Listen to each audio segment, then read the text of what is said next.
नमस्कार, मैं हूं सुनील बॉबी और आप इस समय देख रहे हैं अपना खास कार्यक्रम बिहार समाचार, जहां बातें करते हैं बिहार की, खबरें होती है बिहार की।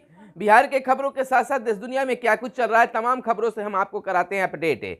बिहार में शिक्षा रोजगार का क्या है हाल और गांव की सरकार को लेकर क्या कर रही है नीतीश सरकार, तमाम खबरों से हम आपको कराते हैं अपडेट।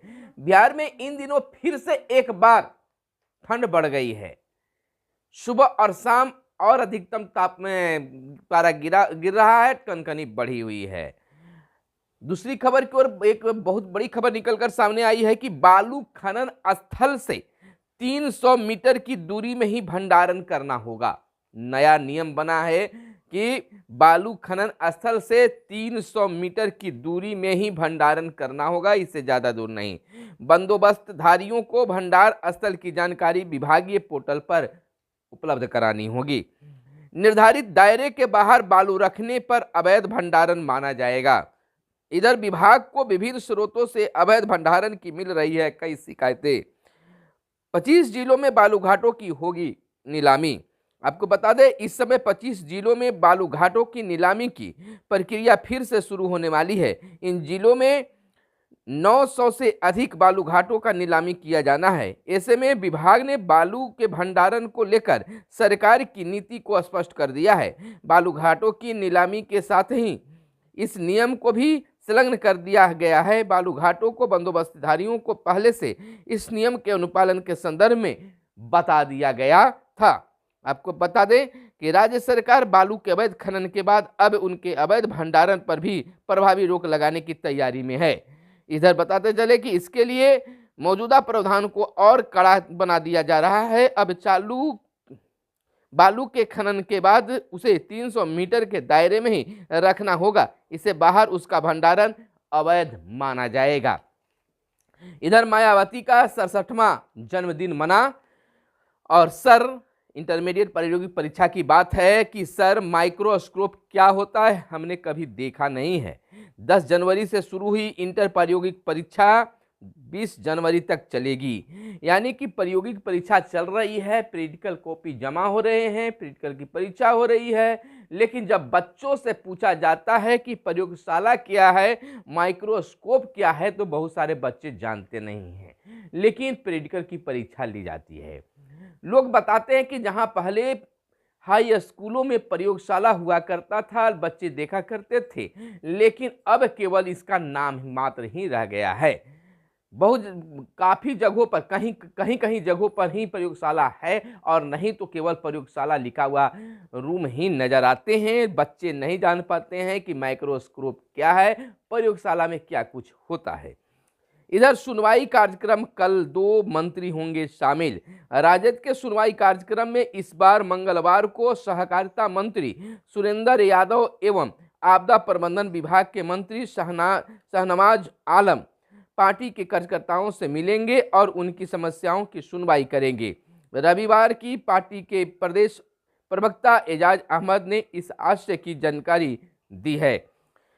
इधर सभी लोकसभा सीट जीतेगा भाजपा का गठबंधन, यानी कि रालोजपा के पूर्व राष्ट्रीय प्रवक्ता श्रवण कुमार अग्रवाल ने 2024 लोकसभा चुनाव में सभी 40 सीटों पर भाजपा गठबंधन की जीत का दावा किया है।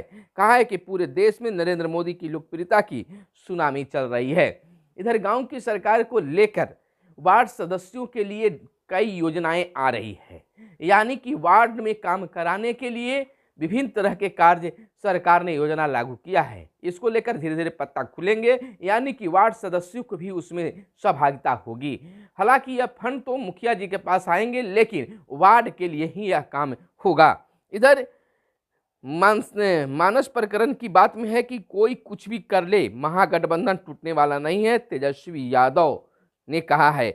उप मुख्यमंत्री तेजस्वी यादव ने शिक्षा मंत्री प्रोफेसर चंद्रशेखर के रामचरितमानस से जुड़े बयान के बाद उत्पन्न विवाद पर कहा कि कोई कुछ सवाल करे या फिर कोई कुछ भी कर ले, महागठबंधन टूटने का सवाल नहीं पैदा होता है। इस तरह की बातें मार्केट में चलाई जा रही है। हम लोग सबको जान रहे हैं कौन है क्या है। लालू जी और नीतीश जी ने महागठबंधन बनाया है। लोग बयानवीरों के साथ हैं क्या? बयानवीरों के साथ कोई नहीं, नेता के साथ लोग हैं।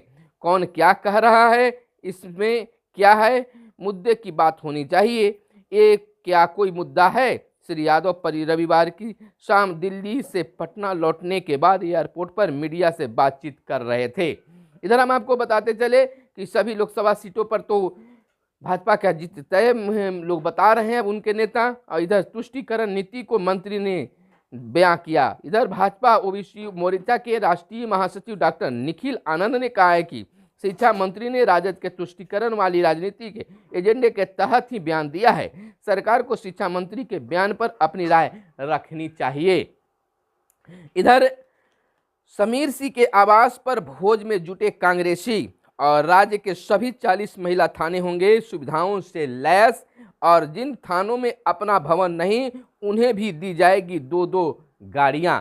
तो थाना और पुलिस को और दुरुस्त करने के लिए कई पहल किए जा रहे हैं। राज्य के सभी 40 महिला थानों को तमाम मूलभूत सुविधाओं से लैस करने की कवायद शुरू हो गई है। पुलिस मुख्यालय ने इनकी समीक्षा शुरू कर दी है। इस वर्ष सभी थानों को 2-2 वाहन मिलेंगे। इस गश्ती के अलावा मामले के अनुसंधान में भी तेजी लाई जाएगी। इधर भाजपा छोड़ जदयू में शामिल हुए राजीव रंजन। जदयू जैसी कोई पार्टी नहीं, भाजपा में जाना राजनीतिक भूल। इधर बता दें कि हाल ही में भाजपा से इस्तीफा देने वाले प्रदेश उपाध्यक्ष व इस्लामपुर के पूर्व विधायक राजीव रंजन ने अपने सहयोगियों के साथ रविवार को जदयू का दामन थाम लिया। राष्ट्रीय अध्यक्ष ललन सिंह ने उन्हें जदयू का सदस्यता दिलाई।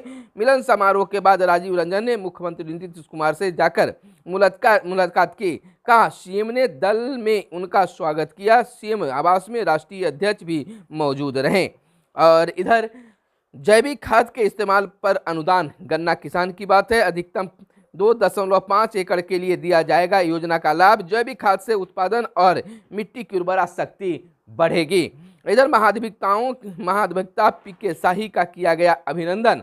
और केंद्र की आर्थिक नीति की खुली पोल, विजय चौधरी ने कहा 2022 में भारत का व्यापार घाटा 192 अरब डॉलर पहुंचा। इधर बिहार के नियोजित शिक्षकों के एक बार फिर से फोल्डर फाइल मांगे जाने की चर्चा बनी हुई है।